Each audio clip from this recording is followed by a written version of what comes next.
The beauty of Myanmar's northern Rakhine state belies the grim reality facing the 800,000 members of the Muslim minority who live here.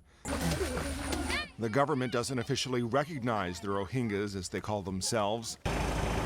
Some historians say Muslims have been in northern Myanmar for centuries, but they're treated as illegal immigrants from neighboring Bangladesh. The difficulties facing the Rohingya go far beyond the laws that restrict travel and job opportunities, the right to practice religion, marry, and have children.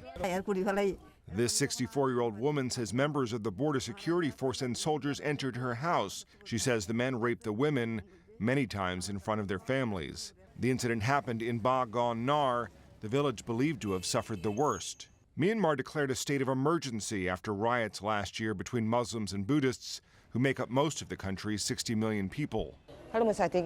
Another woman says her son was one of the more than 100 men rounded up following the violence. She says he was beaten in front of the house and later died in prison. This woman visited her husband in jail. She says prisoners were tied with iron chains and a rod. They didn't have food and were stripped naked, beaten, and forced to work. More than 130 people have been tried and sentenced to jail since the riots. In an interview with AP, the state's attorney general said all Rohingya are illegal.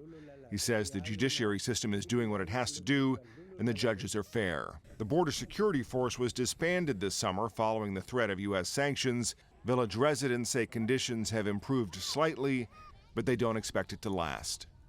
Matt Friedman, Associated Press.